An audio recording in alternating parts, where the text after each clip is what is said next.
You are listening to the Pencil and Paper Podcast Network. I'm Katrina, and I love anime. I'm Steven, and I'm aware of anime. But what if that affection could rub off? Perhaps that excitement in her eyes got me curious. I could offer up some solid anime. I could give them a watch, just to see what all the fuss is about. And maybe, just maybe, I could learn to love anime too. welcome to Inspired by a Weeaboo. Hello everyone, and welcome back to Inspired by a Weeaboo. I am your host Katrina, and with me is my husband Steven. Hello. We just finished episode 48 of Fullmetal Alchemist. Steven, what did you think? I just want to keep going. That's all. Let's see. I know, we're so close. We're so close, and things are starting to, I'm going to say wrap up, but kind of, I feel like even the way this one kind of ended felt like a door closed a little bit, and there were some other things that felt like a door closed. So back in Trigham, I think is the name of the place. Mm-hmm. Armstrong is talking to like a bunch of soldiers and pretty much laying out that they are going to stage a coup and against the military. And of course, not all of them are on board because that's kind of big. But at the same time, Armstrong's argument is what is most amusing. Yeah. Because they're just like, are you crazy? What makes you think this is going to work? Or whatever. Is like, just burst out with his big muscles like, do you see this? Do you not trust this? Look at this luscious body kind of thing. Bringing back that old Armstrong thing that he likes to do. Yeah, his old Armstrong charm. So it seems to work because none of them really disagree after that. It's just like, okay. How do you argue with that? That's right. Now, back at the factory, Sloth is finally evaporating. Wrath kind of pulls his body out of her evaporating body and looks to be burned because of it. And Sloth takes a moment to thank the Elric brothers for what they did, which also is a very manipulative tactic. Well, I never took it as manipulative. I feel like it was like the last remnants of their mom's memories. So it was kind of one of those, you're letting me go finally and letting me rest in peace in a way. So thank you. So they are obviously moved by this, in some ways. And of course, Wrath is devastated by it all. Yeah. And his little crying. And as I mentioned in the last episode, Winry was kind of lurking in the shadows, and I knew something was up because Winry walks into the warehouse and they turn around. They're just like, "What are you doing here?" And I can't remember what she said, but they knew immediately. It was like, "No, you're not Winry." She made a whole little, "I came to look for you," and then it was you finally killed her, didn't you? So it was at, that point that they're like, yeah, you're not Winry. Which obviously it was envy, since this little shit has always been the shapeshifter, I guess you'd say. So envy is there to pretty much collect Al. And as they kind of have like a little moment where I don't remember what the hell they were talking about, and just pretty much, the normal back and forths. And Izumi appears after, it was like after they had taken off, right? Envy picked up Al, took off with him, and when Ed went to go after him, Wrath grabbed a hold of Ed and was like, "It's all your fault. You're the one that killed my mommy." All this kind of stuff. And then he attacks Ed and starts choking him. And then Izumi shows up and yells at Wrath to stop. and says that basically if you want to hate somebody, then hate me because I am your mom. And of course, Wrath is like, you're not my mom, you're nothing to me, and then kind of runs past her and into the woods away from, all of it. So Izumi's there to help Ed save Al if there's anything she can do. And at that point, we cut to Central, where we're in a bookstore, and the Trigham brothers, who we remember from like way, way, way back in episodes 11 and 12, I do believe. Yes, like the quote-unquote fake Elric brothers. Right. So they're in there kind of digging around for books. Fletcher, I think he was the little one, right? Fletcher was the little one. As hoping to run into the Elrics again.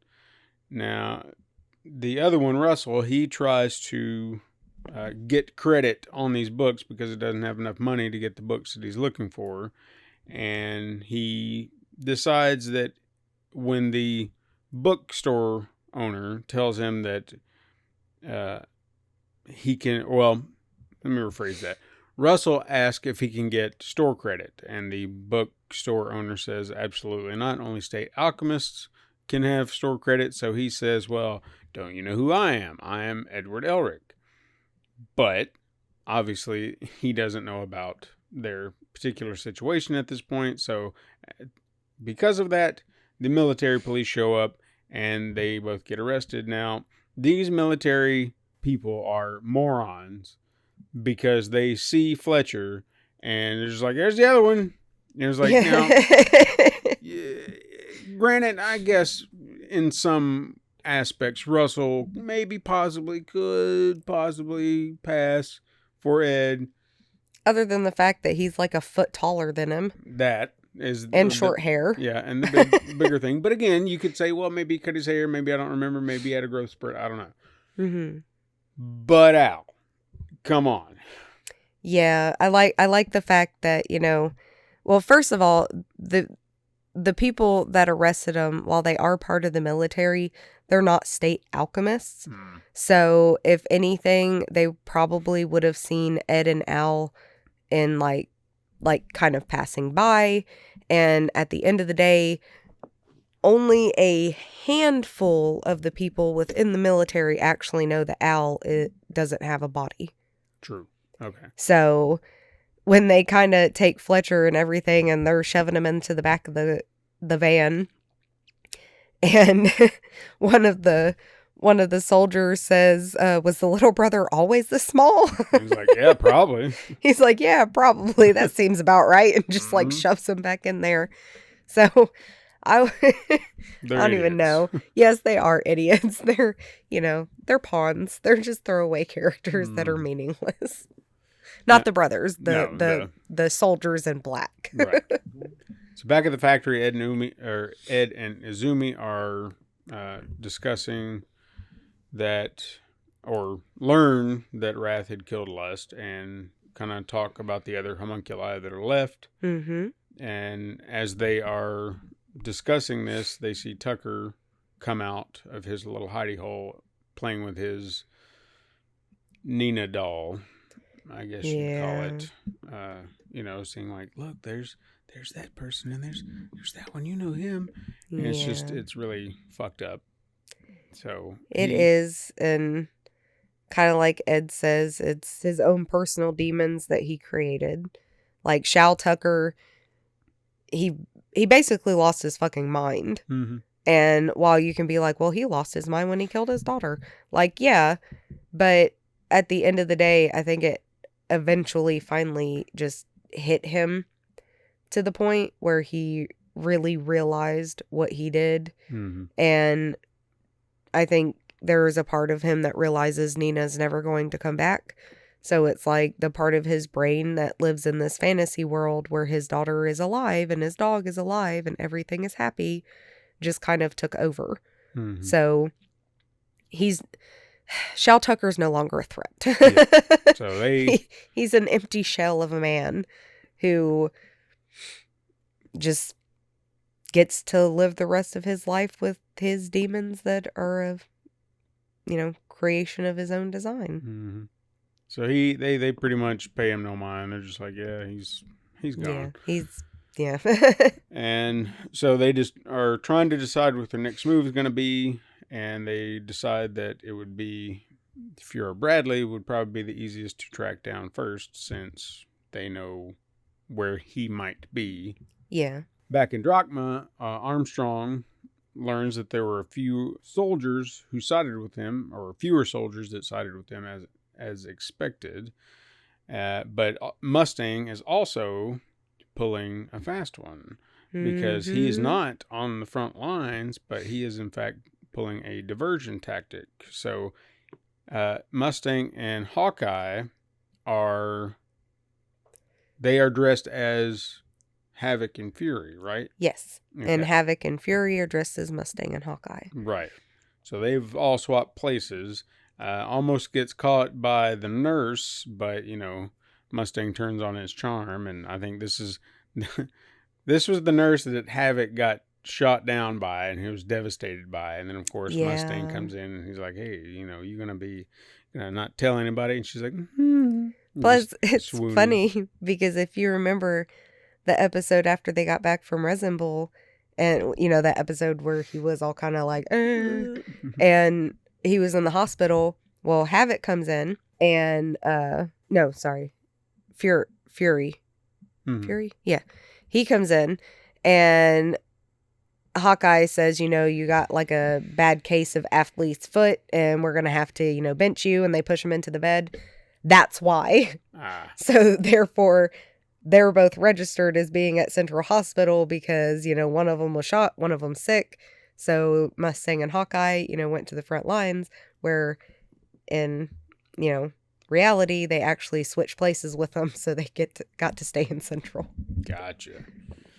So we literally got to see the scheme being set up, and you don't realize it's happening until, they reveal that it's not Mustang and Hawkeye. But we also, if we go back, I remembered the very specific thing that Armstrong had said to Mustang about setting a plan in motion. Like whatever was going on, I can't remember what episode it was, but it was a few back, and he's like, I don't know, it was very specific. Yes. Like what he said, almost like, we got a plan in mind, you ready to go, is it time?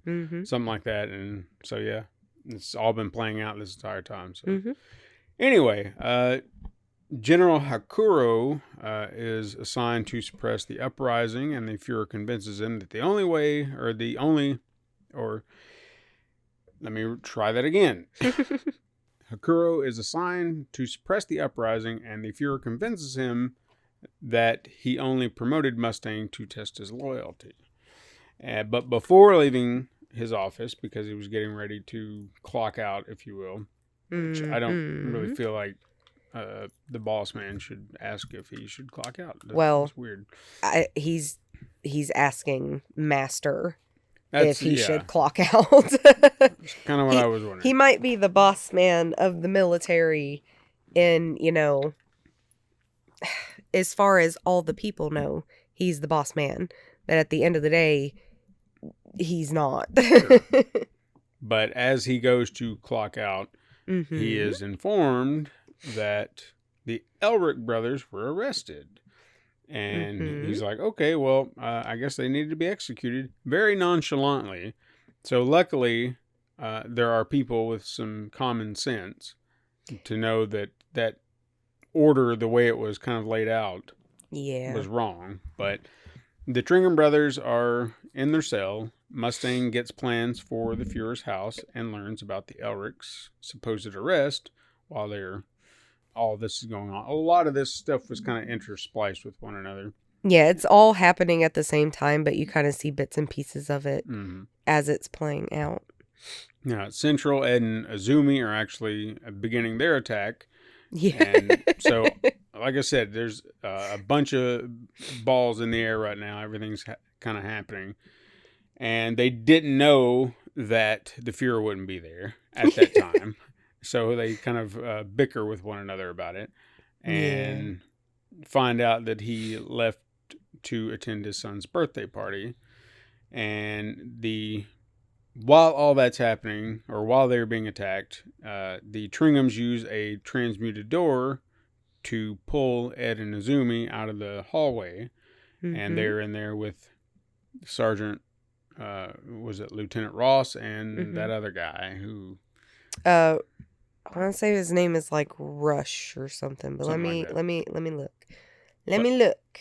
But they are the ones who made note of Führer Bradley's comment about just executing, because they just didn't, they knew that just seemed to be a bit extreme considering the circumstances. So they was like, nah, we're going to go check this out. And then obviously they realized it was not Ed and Al. So they helped him out and got them to escape. Now, during that time, Russell and Fletcher revealed that they came to Central with a page from their father's journal that reveals a secret location.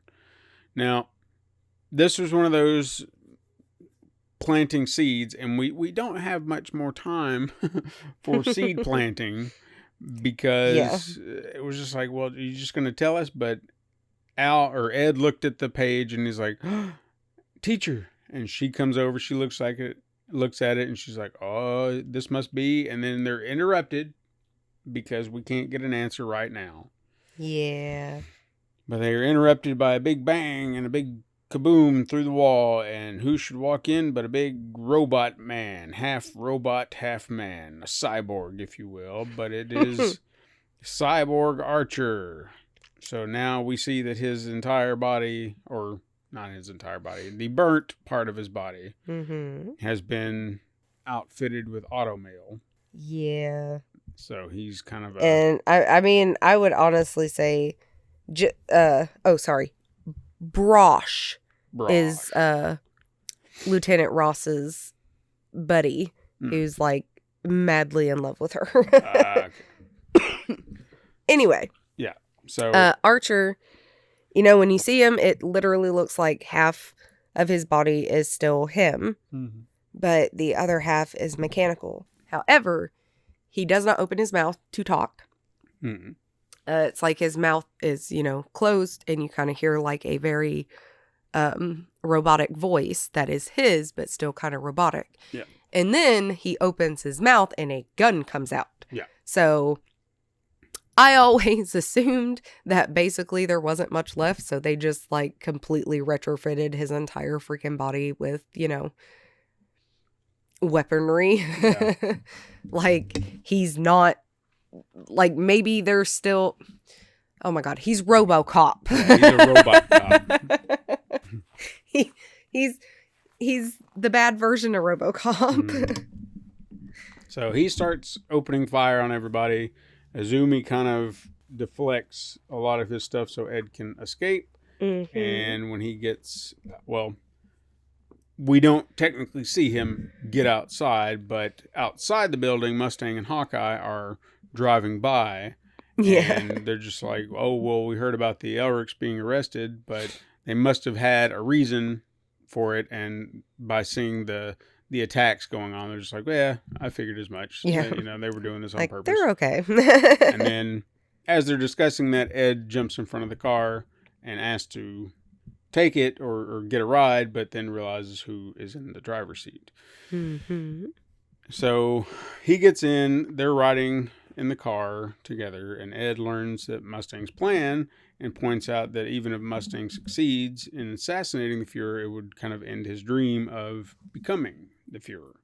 Oh, yeah. And 100%. Mustang admits that it's pretty much to avenge Hughes, and, he and Ed have done the very same things.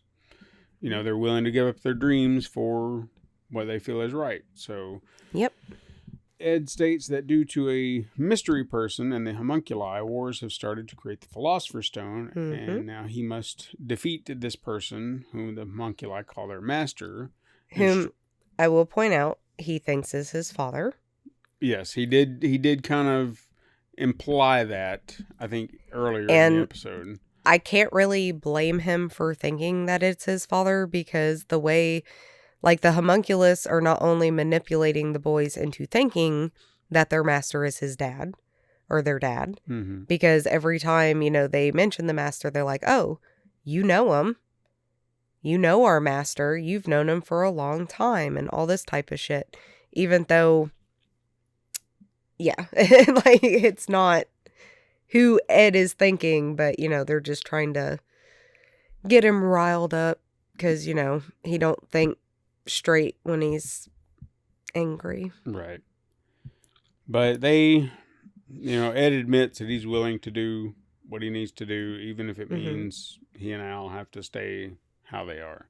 And he feels like the mission is more important than their dreams. So they exit the car, and Ed and Mustang kind of have a moment where they say goodbye, and Mustang reaches out his hand for a handshake, and Ed responds with a little high five or a little side five. Yeah, side five. There you go. And just smirks and walks away. And that's what I said. It felt like finality, because it almost seemed like that was the last time we would see them together. And I feel like that's kind of where, they're stressing it. Like each of them are having to go their separate ways to take care of this threat. And they're looking at it as they probably will never see each other again because they were probably going to die. Yeah. So it's one of those, well, at least they got to say goodbye and, go about their business. It's messed up, but, things got to come to an end. And that's what this entire, the name of the episode, Goodbye. Yeah. I mean, it seems like that should have been the last episode, but it's fitting for this particular situation, so I get it. But yeah, that was the episode. Like I said, we got 2 more to go, and is it 2 more? 3 more. We're on 48 now. Yes. Okay, so 3 more. Just seems like it's so far away, but yet so close, and yet so far away, yet so close. I know. Everything's getting bonkers. Well, I say we should just, go ahead and jump into the next episode. Yes, indeed. All right, y'all. You know where you can find us. Obviously, if you're, listening to us right this second. Thank you so much for listening to us. And we are going to hop into the next episode, and we will see you next time.